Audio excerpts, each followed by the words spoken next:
میں یہاں پر کچھ کفریہ کلمات آپ کے سامنے رکھ رہی ہوں جو عام طور پر ہمارے مسلمان بھائی بہن بول ڈالتے ہیں، جن سے ان کا ایمان ضائع ہو جاتا ہے اور ان کو خبر بھی نہیں ہوتی۔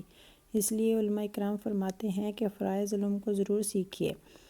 ایسی کوئی مصیبت کے وقت کہے اللہ نے پتہ نہیں مصیبتوں کے لیے ہمارا گھر ہی دیکھ لیا ہے، یا موت کے وقت کوئی کہہ دے پتہ نہیں اللہ کو اس شخص کی بڑی ضرورت تھی جو اس کو اپنے پاس اتنی کم عمر میں بلا لیا ہے، یا کہا نیک لوگوں کو اللہ عز و جل جلدی اٹھا لیتا ہے کیونکہ ایسوں کی اللہ عز و جل کو بھی ضرورت پڑتی ہے، یا اللہ تجھے بچوں پر بھی ترس نہیں آیا، اللہ ہم نے تیرا کیا بگاڑا ہے، آخر ملک الموت کو ہمارے ہی گھر والوں کے پیچھے کیوں لگا دیا ہے۔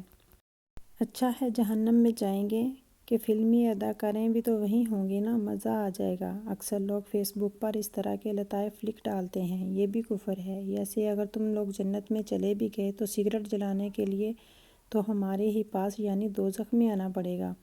آؤ ظہر کی نماز پڑھیں۔ دوسرے نے مذاق میں جواب دیا، یار آج تو چھٹی کا دن ہے، نماز کی بھی چھٹی ہے۔ کسی نے مذاق میں کہا، بس جی چاہتا ہے یہودی یا عیسائی یا قادیانی بن جاؤں، ویزا تو جلدی مل جاتا ہے نا۔